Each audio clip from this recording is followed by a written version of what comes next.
আসসালামু আলাইকুম। আজকের পর্বে আপনাদেরকে করে দেখাবো একটা দেশি মুরগির শাহী চিকেন রোস্ট। আশা করি আপনাদের কাছে ভালো লাগবে। একটা অথেন্টিক রেসিপি করে দেখাবো, বিশেষ করে যারা ব্যাচেলার বা নতুন রাঁধুনি আছে তাদের খুব উপকারে আসবে। আমি দেশি মুরগি দিয়ে রান্না করেছি, আপনারা চাইলে যে কোনো মুরগি দিয়ে রান্না করতে পারবেন। সহজ রেসিপিতেই আজকে করে দেখাবো আপনাদেরকে এই চিকেন রোস্টটা। আশা করি রেসিপিটা আপনাদের কাছে ভালো লাগবে। চিকেন রোস্টটা বানাবো, আর বানানোর জন্য এখানে আমি কড়াই দিয়ে দিলাম, আর কড়াইতে দিয়ে দিব আমি পরিমাণ মতো তেল। যেহেতু চিকেনটা ভাজবো তাই তেলের পরিমাণটা একটু বেশি দিয়েছি। তেলটা হালকা গরম হয়ে গেছে। এখন এখানে আমি আজকে দেশি মুরগি নিয়েছি তাই একটু হালকা করেই ভাজবো। এখানে আমি মুরগির মাংসটার সাথে লবণ আর একটু হালকা জর্দার কালার দিয়ে মুরগিটাকে ভেজে নেব।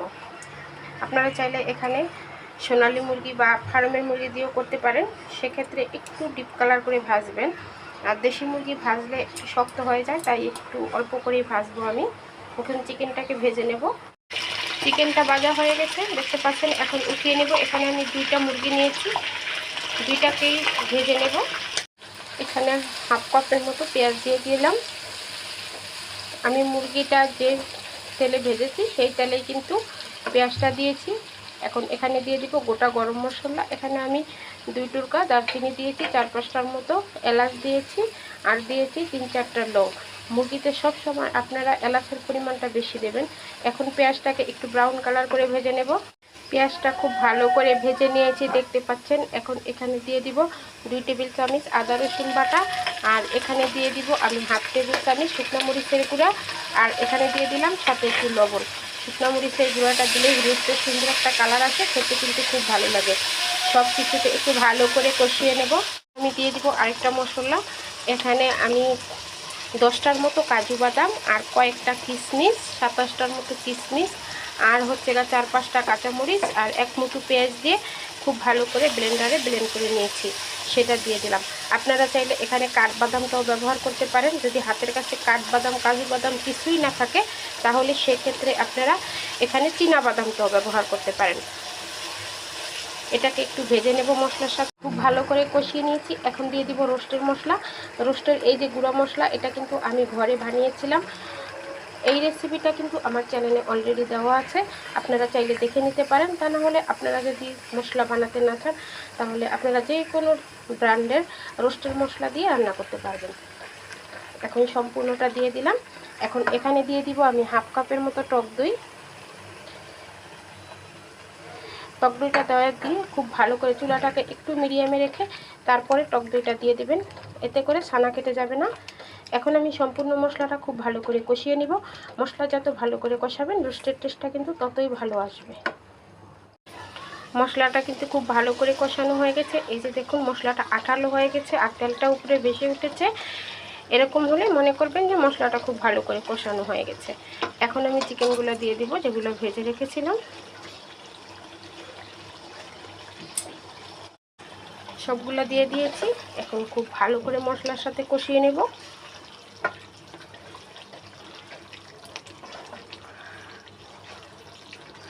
যেহেতু দেশি মুরগি রোস্ট করতেছি তাই এখানে পানির পরিমাণটা একটু বেশি লাগবে। আগে আমি খুব ভালো করে কষাবো। এ পর্যায়ে রোস্টটা খুব ভালো করে কষানো হয়ে গেছে। এখন এখানে আমি দিয়ে দিব 1 কাপ পরিমাণ লিকুইড দুধ। আপনারা চাইলে এখানে পাউডার দুধটাও পানির সাথে মিশিয়ে ব্যবহার করতে পারেন, তবে এখানে আমি জাল করা লিকুইড যে গরুর দুধ সেটা দিয়ে দিলাম। 1 কাপের মতো দিয়েছি। যেহেতু দেশি মুরগি তাই একটু আমি দুধটার পরিমাণটা বেশি দিয়েছি। এখন মিডিয়ামে রেখে ঢাকনা দিয়ে ডেকে আমি রোস্টটাকে রান্না করে নেব। আপনারা হাতের কাছে দুধ না থাকলে পানিটাও ব্যবহার করতে পারেন, তবে বুঝে শুনে ব্যবহার করবেন। যে যেরকম মুরগি রান্না করবেন ওরকম পানিটাই ব্যবহার করবেন। আমার মনে হয় দুধ দিলেই রোস্টটা বেশি খেতে ভালো লাগে। এখন ঢাকা দিয়ে দেব। গ্রেভিটা ঘন হয়ে আসছে। নামানোর আগে আমি কয়েকটা কাঁচামরিচ দিয়ে দিলাম, এতে করে সুন্দর একটা ফ্লেভার আসবে। আর হ্যাঁ, আমি কয়েকবার উল্টে পাল্টে নেড়ে চেড়ে দিয়েছি। আপনারা কীরকম গ্রেভি রাখবেন সেই অনুপাতে এটাকে চুলা থেকে নামাবেন। আমার মাংসটা অলরেডি অনেকটা সেদ্ধ হয়ে গেছে। আর এখানে আপনারা লবণটা দেখে নেবেন, আমি যে পরিমাণে লবণ দিয়েছি আমার লবণটা পারফেক্ট ছিল। রান্নাটা কমপ্লিট, এখন চুলা থেকে নামিয়ে নিব। তবে নামানোর আগে আমি দিয়ে দিব পেঁয়াজের বেরেস্তা, এতে করে সুন্দর একটা ফ্লেভার আসবে। পেঁয়াজের বেরেস্তা দিয়ে দিলাম উপর থেকে। আর এখন দিয়ে দিব ঘি, এখানে আমি 2 টেবিল চামচের মতো ঘি দিয়ে দিব।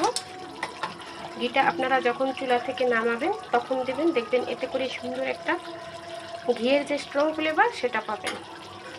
এই যে দেখুন, যদি আপনারা শাহি একটা সুঘ্রাণ পেতে চান তাহলে এখানে আপনারা 1 টেবিল চামচ কেওড়া জলটা ব্যবহার করবেন। তবে আজকে আমি কেওড়া জলটা ব্যবহার করব না। এখানে আমি ঘি দিয়ে দিলাম আর বেরেস্তা দিয়ে দিলাম।